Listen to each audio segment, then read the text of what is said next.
दोस्तों, किसी भी सेंटेंस में आपको डेली,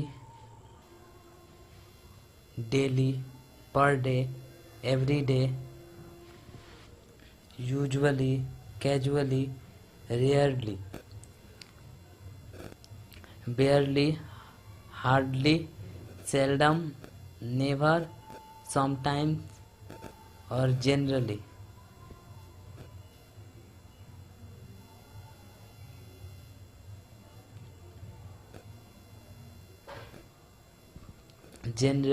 ऑलवेज और ऑफन दिखे, तो उसमें हम लोग उस सेंटेंस को हम लोग किस में ले जाएंगे?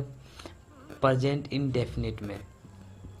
प्रेजेंट इंडेफिनिट का रूल क्या होता है? Subject plus V1 V5 plus other word. Okay, दूसरा हमारा हो जाएगा, अगर किसी भी सेंटेंस के अंत या कहीं भी लास्ट, एगो, यस्टरडे मिले तो आप उसे सेंटेंस को किस में रखेंगे? पास्ट इंडेफिनिट में। पास्ट इंडेफिनिट का रूल होता है subject plus V2 plus other word. Okay, जैसे यहाँ पे लास्ट दिया है, एगो दिया है और यस्टरडे, ऐसे तो ये सारे शब्द अंत में आते हैं, लेकिन कभी कभी बीच में भी दे देता है आपको सेंटेंस में, तो उससे कोई फ़र्क नहीं पड़ता। ओके, नेक्स्ट है हमारा फ्यूचर इंडेफिनिट। तो फ्यूचर इंडेफिनिट में सेंटेंस में ये नेक्स्ट और टुमारो देगा।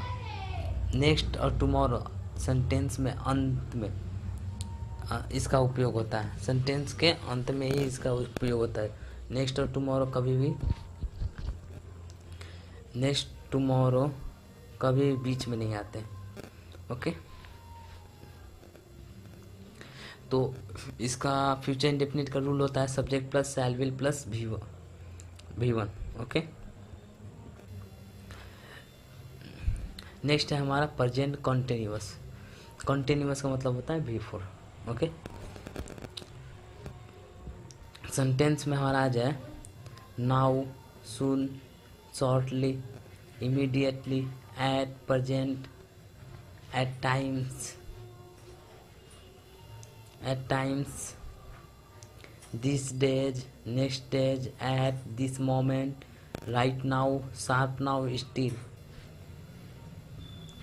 अगर कोई शब्द में, कोई सेंटेंस में इन सारे शब्द दिखे तो आपको उस सेंटेंस को किस में ले जाना है? प्रेजेंट कॉन्टिन्यूअस में।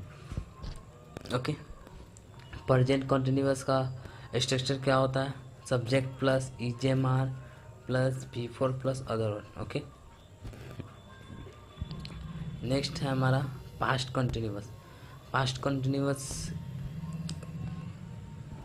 में होता है सब्जेक्ट के अंत में वेन और वाइल का प्रयोग होता है। अंत में कहीं भी होता, शुरू में भी होता है इसका, और बीच में भी होता है सेंटेंस के इसका प्रयोग। ओके, तो हम लोग इसको पास्ट कंटिन्यूअस में ले जाएंगे। इसका स्ट्रक्चर क्या होता है? Subject plus was verb plus V4। Okay, next है हमारा फ्यूचर कंटिन्यूअस। फ्यूचर कंटिन्यूअस में किसी सेंटेंस के अंत में, ये सारे शब्द सेंटेंस के अंत में ही आते हैं। Okay, at this time tomorrow, eight this moment tomorrow अगर दी है कोई भी सेंटेंस के अंत में, तो हम इससे फ्यूचर कंटिन्यूअस में ले जाएंगे। फ्यूचर कंटिन्यूअस का रूल क्या होता है? Subject plus shall will plus V plus V4। Okay, next है हमारा प्रेजेंट परफेक्ट। इसमें होता है सेंटेंस के अंत में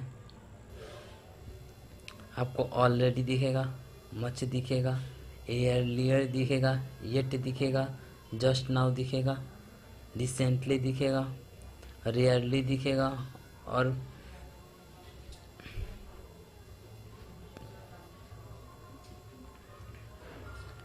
फियर दिखेगा। ओके, तो इस किस सेंटेंस में सारे शब्द दिखेंगे, उस सेंटेंस को हम प्रेजेंट परफेक्ट में ले जाएंगे। प्रेजेंट परफेक्ट का रूल होता है subject plus has plus V3। Okay, अगर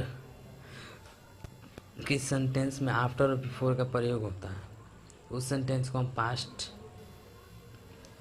परफेक्ट में ले जाएंगे। पास्ट परफेक्ट का रूल क्या होता है? Had plus we three, had plus we three. Next है हमारा फ्यूचर परफेक्ट।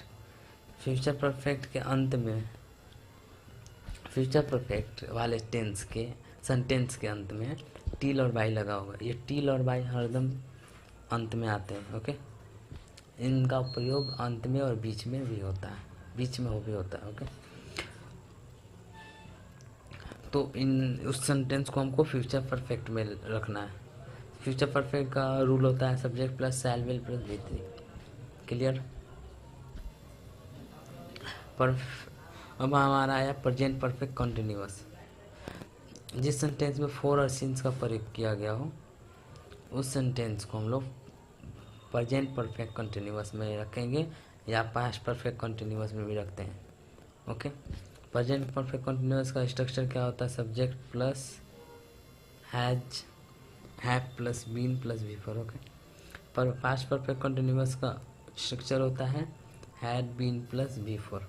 ओके, नेक्स्ट हमारा future perfect continuous. Future perfect continuous में फोर और फ्रॉम्स का शब्द का उपयोग किया गया होता है। ओके,